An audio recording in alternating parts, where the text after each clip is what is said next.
La Genèse, chapitre 26. Il y eut une famine dans le pays, outre la première famine qui eut lieu du temps d'Abraham.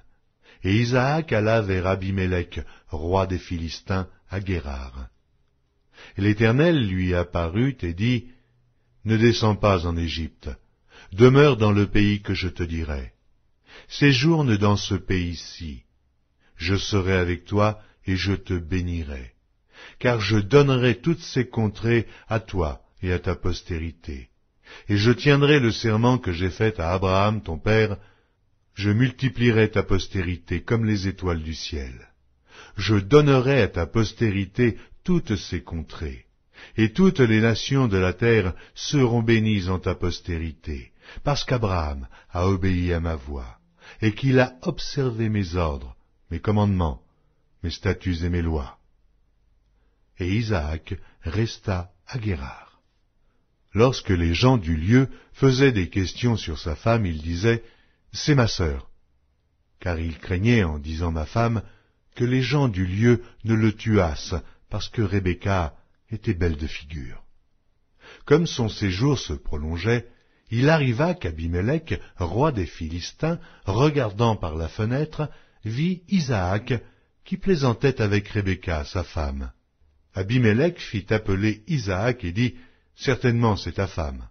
Comment as-tu pu dire c'est ma sœur » Isaac lui répondit, « J'ai parlé ainsi de peur de mourir à cause d'elle. » Et Abimélec dit, « Qu'est-ce que tu nous as fait? Peu s'en est fallu que quelqu'un du peuple n'ait couché avec ta femme, et tu nous aurais rendus coupables. » Alors Abimélec fit cette ordonnance pour tout le peuple. Celui qui touchera à cet homme ou à cette femme sera mis à mort. Isaac sema dans ce pays, et il recueillit cette année le centuple, car l'Éternel le bénit. Cet homme devint riche, et il alla s'enrichissant de plus en plus, jusqu'à ce qu'il devint fort riche. Il avait des troupeaux de menu bétail, et des troupeaux de gros bétail, et un grand nombre de serviteurs. Aussi, les Philistins lui portèrent envie. Tous les puits qu'avaient creusés les serviteurs de son père, du temps d'Abraham, son père, les Philistins les comblèrent et les remplirent de poussière. Et Abimélec dit à Isaac, « Va-t'en de chez nous, car tu es beaucoup plus puissant que nous. » Isaac partit de là et campa dans la vallée de Guérar où il s'établit. Isaac creusa de nouveau les puits d'eau qu'on avait creusés du temps d'Abraham, son père, et qu'avaient comblés les Philistins après la mort d'Abraham. Et il leur donna les mêmes noms que son père leur avait donnés. Les serviteurs d'Isaac creusèrent encore dans la vallée, et y trouvèrent un puits d'eau vive. Les bergers de Guérar querellèrent les bergers d'Isaac en disant, « L'eau est à nous. » Et il donna au puits le nom d'Essek, parce qu'ils s'étaient disputés avec lui. Ses serviteurs creusèrent un autre puits au sujet duquel on chercha aussi une querelle, et il l'appela Sitna. Il se transporta de là, et creusa un autre puits, pour lequel on ne chercha pas querelle, et il l'appela Rehoboth, car, dit-il, « L'Éternel nous a maintenant mis au large, et nous prospérons dans le pays. » Il remonta de là à Beersheba. L'Éternel lui apparut dans la nuit et dit, « Je suis le Dieu d'Abraham, ton père. Ne crains point, car je suis avec toi. Je te bénirai et je multiplierai ta postérité à cause d'Abraham, mon serviteur. » Il bâtit là un autel, invoqua le nom de l'Éternel, et y dressa sa tente.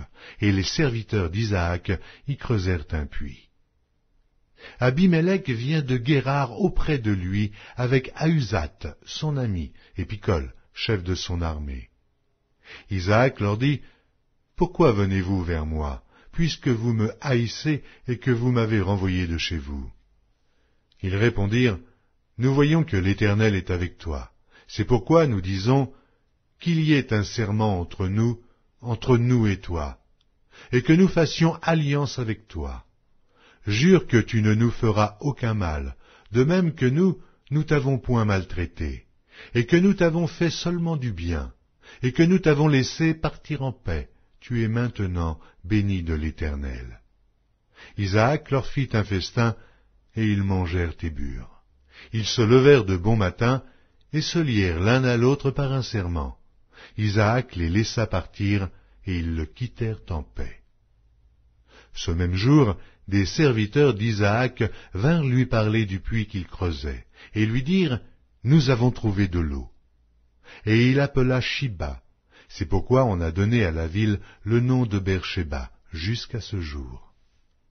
Ésaü, âgé de 40 ans, prit pour femme Judith, fille de Bééri le Héthien, et Basmath, fille d'Élon, le Héthien. Elles furent un sujet d'amertume pour le cœur d'Isaac et de Rebecca.